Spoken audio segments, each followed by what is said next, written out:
हम जो भी कर रहे हैं हम वही नहीं है।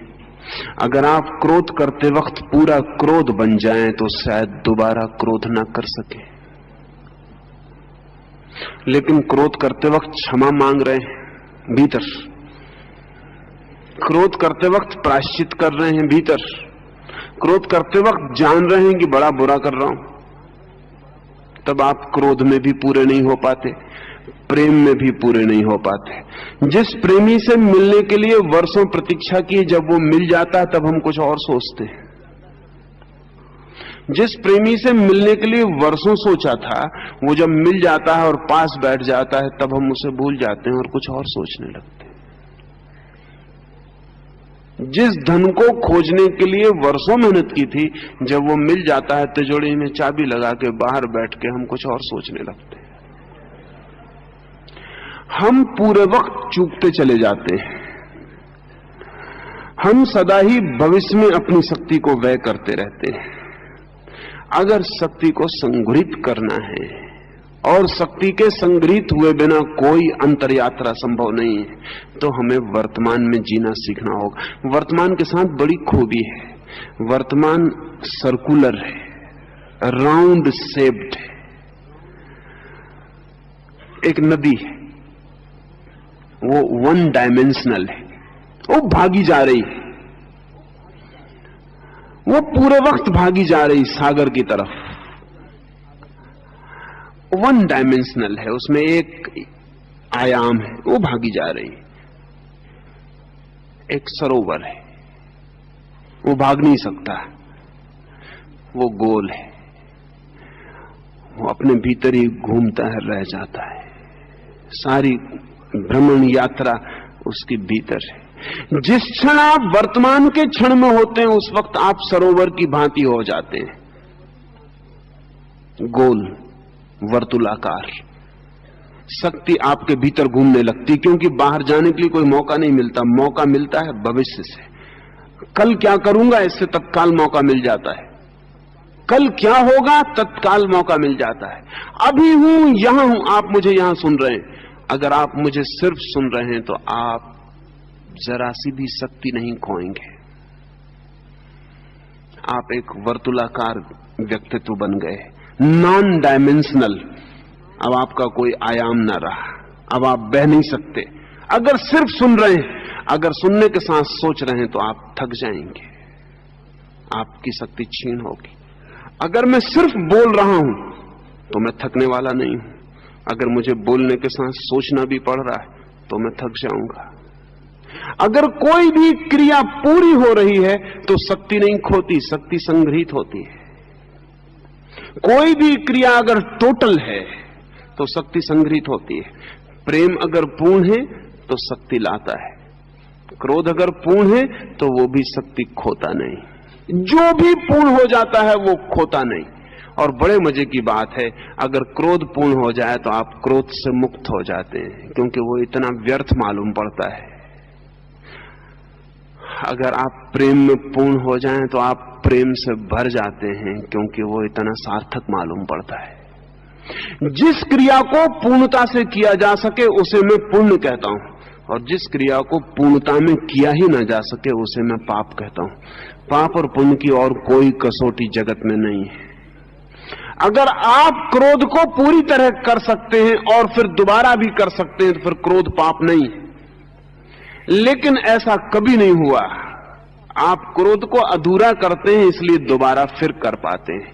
अगर आप क्रोध को एक बार पूरा कर लें तो आपके चारों तरफ नरक उपस्थित हो जाएगा। जिस नरक को आपने शास्त्रों में पढ़ा है वो आपके आसपास खड़ा हो जाएगा, और दोबारा आप उस नरक में फिर प्रवेश न चाहेंगे। फिर आप माफी ना मांगेंगे किसी से, बस क्रोध के बाहर हो जाएंगे। आग इतने जोर से लगेगी कि उसके बाहर होने के सिवाय कोई रास्ता नहीं रह जाएगा। लेकिन हम कुनकुनी आग में जीते हैं, ल्यूकवार्म। थोड़ा थोड़ा करते रहते हैं तो जिंदगी भर चलता रहता है, चुकता भी नहीं और चलता भी रहता है। नरक पूरा बन जाए तो स्वर्ग में जाने में देर नहीं, लेकिन नरक भी हम इतने धीरे धीरे बनाते हैं कि वो कभी पूरा नहीं बन पाता, उससे छुटकारा नहीं हो पाता। इसलिए पहला सूत्र आपसे कहता हूं अकाम की यात्रा के लिए और काम के ऊर्ध्व गमन के लिए, वो है प्रतिपल जीना।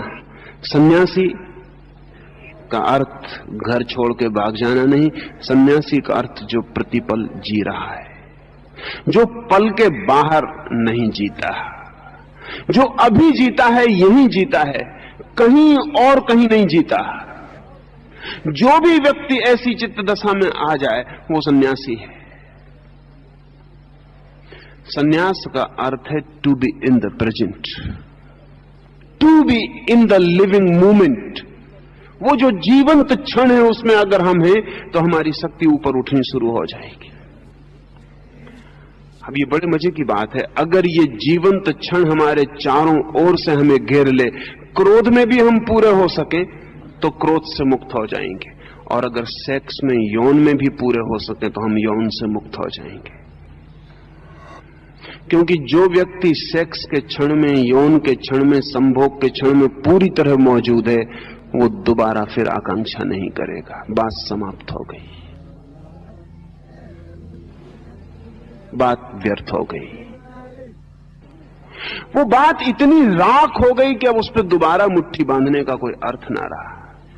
लेकिन हम उस क्षण में भी पूरे वहां नहीं है।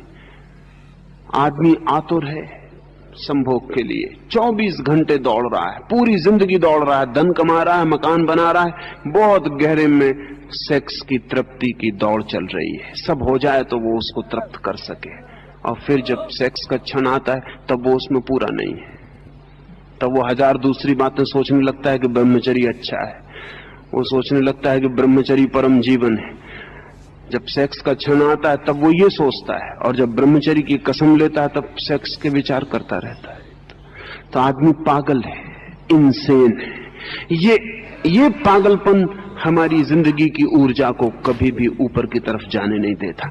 इसलिए पहला सूत्र आपसे कहता हूं, पल पल जीना, तो आपके भीतर अकाम शुरू हो जाएगा, काम क्षीण होने लगेगा। क्योंकि काम के लिए भविष्य जरूरी है, कामना के लिए कल जरूरी है। सच तो यह है कि कल अस्तित्व में होता ही नहीं, सिर्फ कामना में होता है। It is a by product of desire. कल तो होता ही नहीं, कल कहीं है ही नहीं।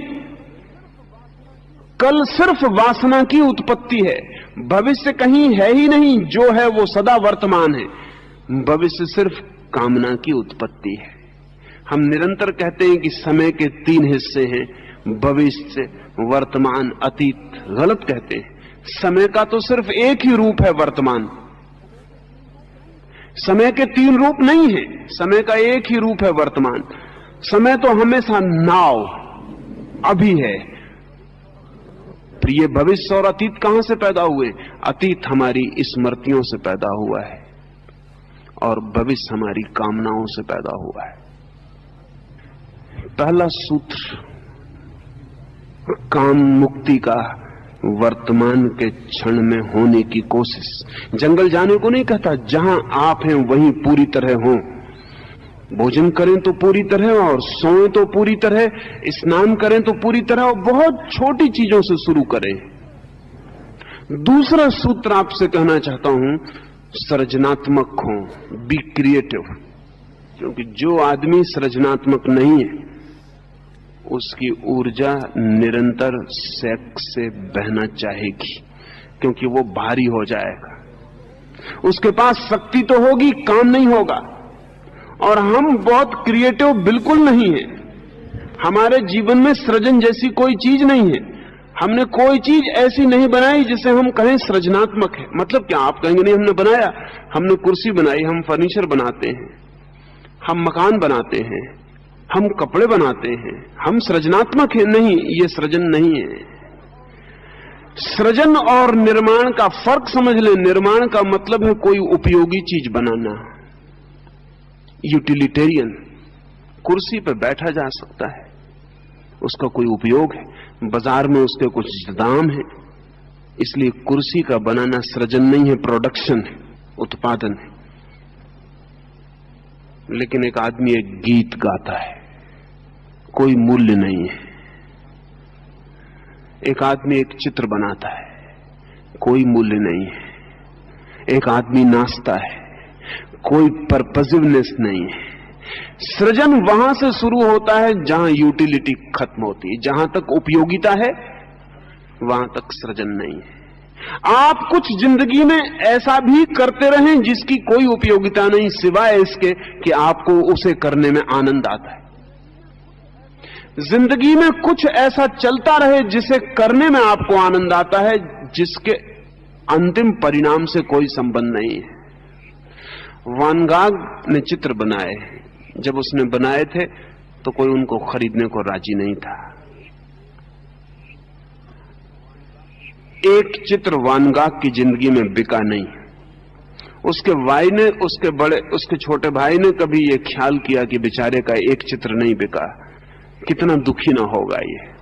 तो उसने एक आदमी को कुछ पैसे दिए और कहा कि तू मेरी तरफ से जाके एक चित्र खरीद ले, कम से कम एक तो तृप्ति उसे मिल जाएगी, उसकी कोई चीज बिकी। वो आदमी गया,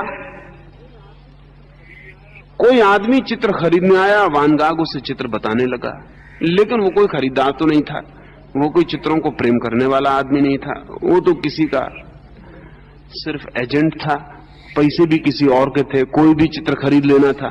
उसने कोई भी चित्र उठा के कहा कि ये पैसे लो, और वान गाग की आंख से आंसू बहने लगे। उसने पैसे वापस कर दिए और उसने कहा कि मालूम होता है मेरे भाई ने तुम्हें भेजा है, वापस लौट जाओ।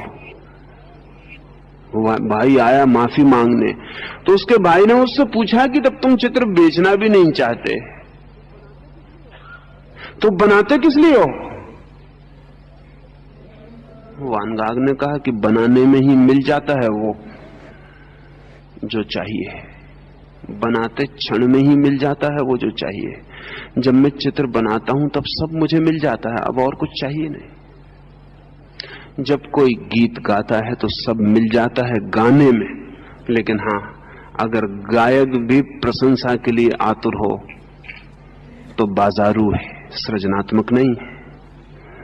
अगर चित्रकार भी बाजार में बेचने के लिए चित्र बनाता हो तो ये कंस्ट्रक्शन है, प्रोडक्शन है, ये क्रिएशन नहीं है। हम कहते हैं कि परमात्मा ने जगत बनाया, क्रिएट किया, बनाया नहीं बनाया बड़े अर्थ की बात नहीं है, लेकिन परमात्मा को हम कहते हैं उसने सृजन किया, उसका एक ही अर्थ है। हम ये नहीं कहते कि प्रोड्यूस्ड बाय, परमात्मा ने उत्पादन किया, हम कहते हैं सृजन किया, सिर्फ इसलिए कि नॉन परपजिव है, परमात्मा को इससे कुछ भी मिलने का नहीं है। परमात्मा को इससे कुछ भी उपलब्ध होने वाला नहीं है। अगर कुछ भी मिला होगा तो इसको बनाने में ही मिला होगा, इसके बनने में ही मिला होगा, अन्यथा इसके बाहर कुछ मिलने को नहीं है। जिस आदमी की जिंदगी में कुछ ऐसे क्षण हैं जब वो आनंद और सृजन में जीता है, वो आदमी धीरे धीरे अकाम को उपलब्ध हो जाएगा, क्योंकि काम की दूसरी शर्त है, काम की दूसरी शर्त है द रिजल्ट। कामना का आखिरी स्रोत, उद्गम का, दौड़ का, शक्ति का एक ही है कि मिलेगा क्या। हम हमेशा पूछ रहे हैं, मेरे पास लोग आते हैं, वे कहते हैं ध्यान हम करें, लेकिन ध्यान में मिलेगा क्या? उनको पता ही नहीं कि ध्यान का मतलब ही एक ऐसा काम है जिसमें कुछ मिलेगा नहीं, ध्यान ही मिलेगा, और ध्यान का मिलने का अपना अर्थ है। हम जूता खरीदते हैं तो जूते का दुकानदार ये नहीं कह सकता कि आप बस आनंद से खरीद लें, मिलेगा कुछ नहीं। जूता एक यूटिलिटी है, कोई खरीदेगा नहीं। लेकिन आप अगर जूते की दुकानदार पर जिस भांति जाते हैं, उसी तरह आप मंदिर में गए और पूछा कि प्रार्थना से मिलेगा क्या, तो आप गलत जगह पहुंच गए हैं। नहीं, जिंदगी में जो भी महत्वपूर्ण है उसका परिणाम नहीं है महत्वपूर्ण, उसका होना ही महत्वपूर्ण है। और हमारी जिंदगी में ऐसा कोई क्षण नहीं है जो अपने में महत्वपूर्ण हो। जिस व्यक्ति को धर्म के जगत में प्रवेश करना है और जिसे ऊर्जा को ऊपर ले जाना है, उसे कुछ ऐसे काम खोजने पड़ेंगे जो काम नहीं है, जो सिर्फ खेल है, लीलाएं हैं। इसलिए कृष्ण के जीवन को हम चरित्र नहीं कहते, राम के जीवन को चरित्र कहते हैं। राम का जीवन चरित्र है, बहुत गंभीर मामला है। राम हर चीज को बड़ी गंभीरता से ले रहे हैं, उनके लिए खेल नहीं है मामला। उनके लिए जिंदगी एक काम है। कृष्ण के लिए जिंदगी एक खेल है। नाच रहे हैं तो कुछ मिलने वाला नहीं है, बांसुरी बजा रहे हैं तो कुछ मिलने वाला नहीं है। राम तो जो भी कर रहे हैं उसमें कम से कम चरित्र मिलेगा, मर्यादा मिलेगी, वंश परंपरा की प्रतिष्ठा मिलेगी, वो सब मिलना है। राम बहुत यूटिलिटेरियन है, राम की बुद्धि बहुत उपयोगितावादी है, इसलिए एक धोबी के कहने पे वो पत्नी को बाहर फेंक सकते हैं। यूटिलिटी में तकलीफ हो रही है, उपयोगिता में बाधा पड़ रही है, राम की मर्यादा छीन हो जाएगी, राम के चरित्र पर धब्बा लग जाएगा, राम की रघुकुल परंपरा का क्या होगा, यश वंश सब उपयोगिता है। कृष्ण अगर राम की जगह होते तो सीता को फेंक नहीं सकते थे। हो सकता था खुद ही बांसुरी बजाते हुए भाग जाते, ये हो सकता था, सीता को नहीं फेंक सकते थे। अगर कृष्ण की जगह राम होते तो सीता की अग्नि परीक्षा नहीं ले सकते थे। बहुत बेहूदी बात मालूम पड़ती, बहुत यूटिलिटेरियन मालूम पड़ती। प्रेम की कहीं परीक्षाएं होती, और अगर प्रेम की भी परीक्षा होती है तो फिर इस जिंदगी में बिना परीक्षा के कुछ भी नहीं बचेगा। सीता की परीक्षा ली जा सकी कि तुम आंख से गुजरो, क्योंकि प्रेम पवित्र है या नहीं इसका पक्का होना चाहिए। प्रेम अपने आप में ही पवित्र है, प्रेम की और कोई पवित्रता नहीं होती। सीता ने नहीं कहा राम से कि तुम भी गुजरो, तुम भी साथ चले आओ, क्योंकि तुम भी अकेले थे, क्या भरोसा।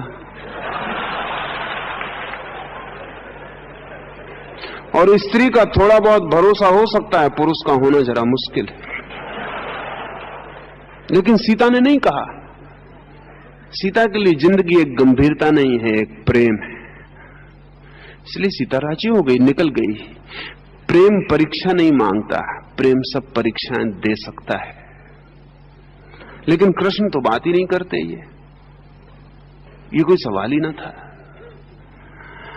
इसलिए कृष्ण के जीवन को हम चरित्र नहीं कहते, कृष्ण के जीवन को हम लीला कहते हैं। वो कृष्ण लीला है। लीला का मतलब है कि पूरी जिंदगी क्रिएटिव है, पर्पसिव नहीं है, यूटिलिटेरियन नहीं है।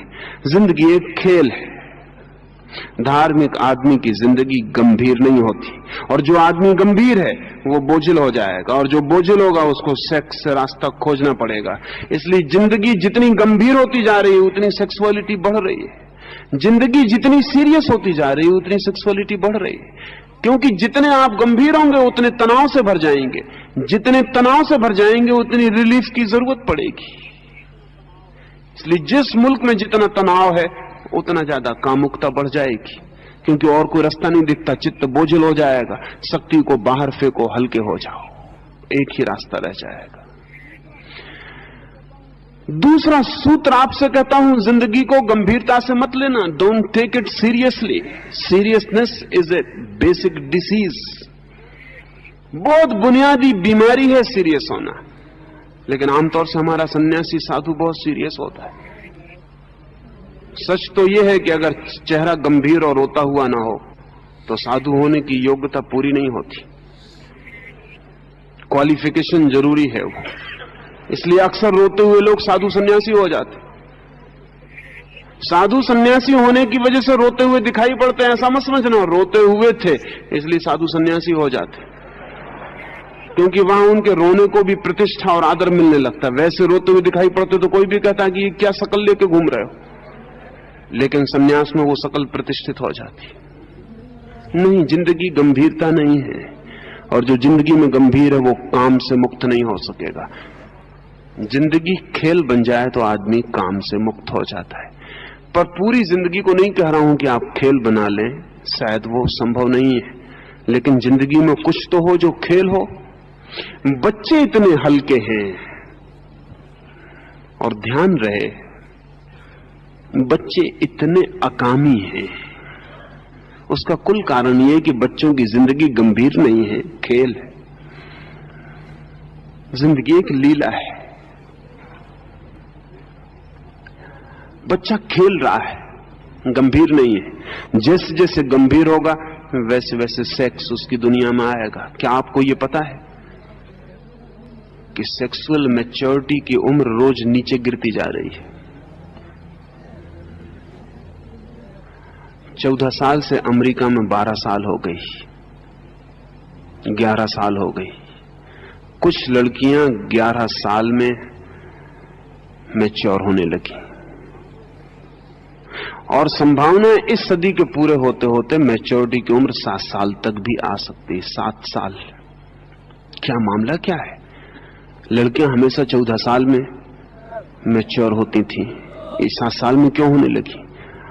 असल में 7 साल में ही लड़कियां इतनी गंभीर हो गई हैं अब, जितनी 14 साल में पहले हुआ करती थी। जिंदगी 7 साल में ही काफी भारी हो गई। शिक्षा, व्यवस्था, शिष्टाचार, सभ्यता, संस्कृति रोज भारी होती जा रही। छोटे बच्चे जितने भारी हो जाएंगे उतने जल्दी उनको शक्ति फेंकने के लिए सेक्स का मार्ग खोजना पड़ेगा। इससे उल्टा भी हो सकता है। अगर हम बच्चों को देर तक हल्का रख सकें, बहुत हल्का रख सकें, तो शायद 20 साल 25 साल। हम कहानियां सुनते हैं लेकिन हमें पता नहीं है, और जो गुरुकुल चलाते हैं उनको भी पता नहीं है कि मामला क्या है, क्योंकि गुरुकुल चलाने वाले लोग तो आमतौर से गंभीर होते हैं। लेकिन 25 साल तक किसी जमाने में हमने गुरुकुल में युवकों को काम से, सेक्स के बाहर रख सके थे हम। उसका कारण क्या था? उसका कारण था कि हम 25 साल तक उन्हें गंभीर होने से बचा सके थे, और कोई कारण नहीं था। जितनी गंभीरता बढ़ेगी उतना बोझ बढ़ जाएगा, जितना बोझ बढ़ेगा तनाव हो जाएगा, जितना तनाव होगा उतना निकास चाहिए। हम 25 साल तक उनको गंभीर होने से बचा सके थे। हमने 25 साल तक उनकी जिंदगी को खेल, न परीक्षाओं की गंभीरता थी, न जिंदगी से लड़ने की गंभीरता थी, न उत्तरदायित्व और रिस्पॉन्सिबिलिटी की गंभीरता थी। जिंदगी एक खेल थी जंगल में। उस खेल के बीच सब बहुत आहिस्ता चल रहा था। लकड़ियां काट रहे थे लड़के, जंगल में दौड़ रहे थे, पौधे बना रहे थे, खेती कर रहे थे, कभी घंटा आधा घंटा पढ़ते थे। पढ़ना कोई गंभीर काम न था, फुर्सत के क्षण में हुई बातचीत थी। निकट गुरु के बैठ के थोड़ी बात कर लेते थे। तो 25 साल तक अगर वे काम के बाहर रह जाते थे तो कोई आश्चर्य नहीं। और अगर आज आपके बच्चे 14 और 15 साल के बाद ही पूरे अडल्ट, पूरे प्रौढ़ और पूरी प्रौढ़ता की काम वासना की मांग कर रहे हैं तो भी आश्चर्य नहीं, क्योंकि आप उनको गंभीर बनाने की पूरी योजना किए हुए हैं। जिस आदमी को अकाम को उपलब्ध होना है उसे जिंदगी से गंभीरता को अलग कर देना चाहिए, अन्यथा बोझ हो जाएगा, बोझ उसे काम में ले जाएगा। कैसे ये होगा? 2-4 काम तो हर आदमी खोज सकता है जब वो गैर गंभीर है। कभी आप अपने बच्चों के साथ घर में खेलते हैं? आप कहेंगे कैसे पागलपन की बात कर रहे हैं आप, बच्चों के साथ और खेल। बाप जब भी बेटे से मिलता है तो गंभीर मिलता है। एक तो मिलता ही नहीं, कभी कोई गंभीर मौका आ जाता तो मिलता है। बेटा जब बाप से मिलता तब गंभीर मिलता है, वो भी बचा रहता है बाप से। बाप को जब कोई उपदेश देना होता है तब बेटे से मिलता है, बेटे को जब कुछ पैसा लेना होता है तब बाप से मिलता है। ऐसे दोनों बच के निकलते रहते हैं। नहीं, कभी आप बच्चों के साथ घर में खेलते हैं? इस तरह प्रयोग करके देखें। वो परिवार नहीं है जिसके सारे लोग मिलके 1 घंटा खेलते नहीं। और आप हैरान होंगे, 1 घंटा खेल कर देखें और महीने भर में आप फर्क पाएंगे, आपकी सेक्सुअलिटी में फर्क पड़ना शुरू हो गया। एक काम तो मिला गैर गंभीर होने का। आप घर में बैठ के करते क्या है? अखबार पढ़ते। अखबार बड़ा गंभीर मामला है। करते क्या है घर में बैठकर? 6 घंटे दफ्तर के बाद, दुकान के बाद घर में करते क्या है? चित्र बनाते, कभी बैठ के रंग तूली का घर की दीवारें रंगते। कैसी बेहूदगी है कि घर की दीवार भी रंगने के लिए हमें दूसरे आदमी लाने पड़ते हैं, अपनी दीवार भी नहीं रंग सकते। कभी दीवार पे कोई चित्र बनाते हैं, जरूरी नहीं कि वो चित्र कोई बड़े चित्रकार जैसे हों, जरूरी यह है कि वो आपसे निकले। और बड़े मजे की बात है कि मेरी दीवार पर अगर किसी दूसरे चित्रकार का चित्र है तो उसे मेरी दीवार कहने का मुझे हक भी कहां है? उधार है, बासा है। मेरी दीवार पर मेरे हाथ का चित्र होना चाहिए। कभी घर में बैठ के नाचते हैं, सबको इकट्ठा करके घर के लोग नाचने लगते हैं। नहीं, आप कहेंगे कि कैसी बातें कर रहे हैं। अगर घर में एक आदमी धार्मिक हो जाए तो सबको बिठा के वो ऐसा उदासी का और ऐसा रोने का वातावरण तैयार करवाता है कि जिसका कोई हिसाब नहीं। लेकिन अगर घर में आप घंटे भर नाचते हैं, नाचने के लिए विधि और व्यवस्था की जरूरत नहीं कि आप कथक और भरतनाट्यम सीखें और कथकली सीखें, कून तो। अगर 1 घंटे आप घर में सिर्फ कूदते हैं, मौज से नाचते हैं, जो गा सकते हैं गाते हैं, जो बजा सकते हैं बजाते हैं, जो पेंट कर सकते हैं पेंट करते हैं, आप पाएंगे आपकी जिंदगी में सेक्सुअलिटी कम होने लगी। जो 1000 ब्रह्मचर्य के नियम लेने से कम नहीं होगी, वो कम होने लगेगी, क्योंकि आपकी जिंदगी में सृजनात्मक काम शुरू हो गया। हर आदमी दुनिया में छोटा मोटा कवि है, और हर आदमी छोटा मोटा चित्रकार है, और हर आदमी छोटा मोटा संगीतज्ञ है, और हर आदमी छोटा मोटा नृत्यकार है, और सबको ये सब होना चाहिए। और जब आप इसमें से गुजरेंगे तो आप बहुत हैरान हो जाएंगे कि आपकी जो वासना थी, जो बोझ था चित्त पर शक्ति का, वो सृजनात्मक हो गया। एक बार शक्ति सृजनात्मक बननी शुरू हो तो ऊपर बहनी शुरू होती। इससे उल्टा भी होता है, अगर आपकी शक्ति सृजनात्मक न हो पाए तो विध्वंसात्मक हो जाती। ये आपको शायद जान के हैरानी होगी कि हिटलर चित्रकार होना चाहता था, मां बाप ने चित्रकार नहीं होने दिया। अब किसी दिन भविष्य की अदालत में शायद ये तय करना मुश्किल होगा कि इस बड़े महायुद्ध के लिए इतने करोड़ों लोगों के मरने के लिए हिटलर जिम्मेवार है कि उसके मां बाप जिम्मेवार है। क्योंकि हिटलर अगर चित्रकार हो जाता तो कम से कम दूसरा महायुद्ध तो नहीं होने वाला था, लेकिन हिटलर चित्रकार नहीं हो पाया। उसके भीतर जो ऊर्जा सृजनात्मक बन सकती थी वो अटक गई और विध्वंसक हो गई।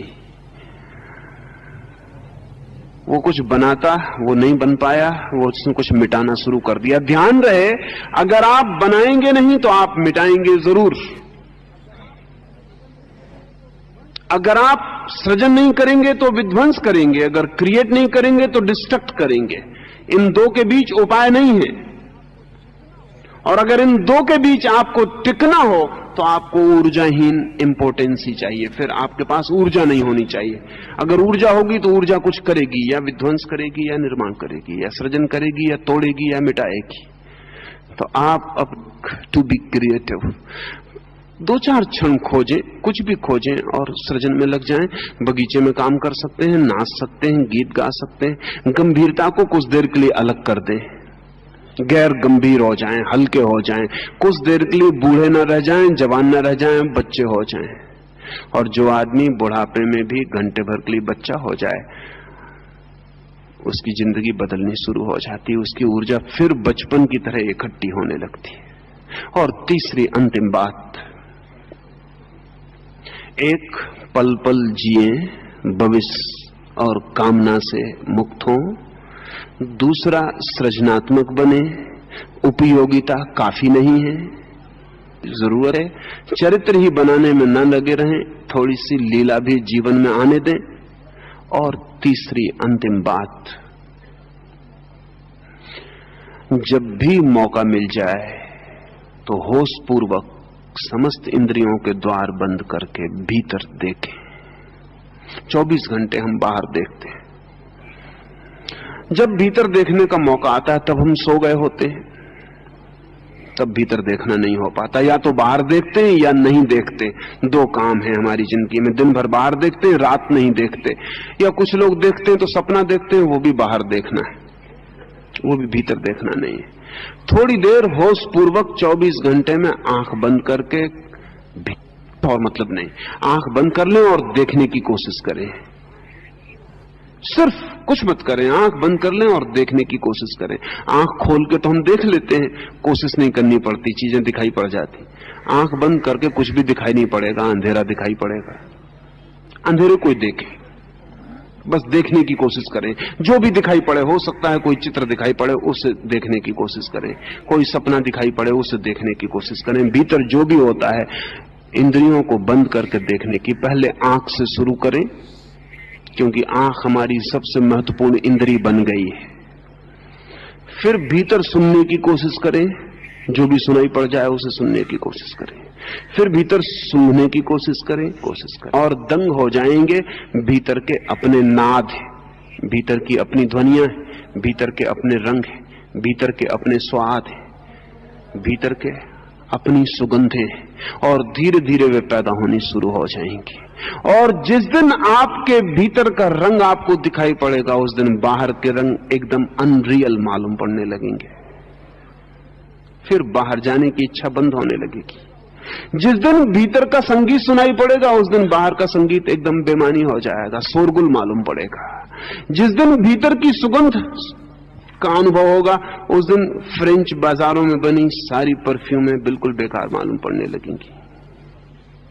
और जिस दिन भीतर के सौंदर्य का बोध हो, 24 घंटे बाहर ही बाहर मत करते रहें, क्योंकि जहां हम करते हैं ऊर्जा उसी तरफ बहनी शुरू हो जाती है। अगर हम बाहर कुछ करते हैं तो बाहर बहती है, अगर भीतर कुछ करते हैं तो भीतर बहती है। जहां काम है ऊर्जा को वहीं जाना पड़ता है।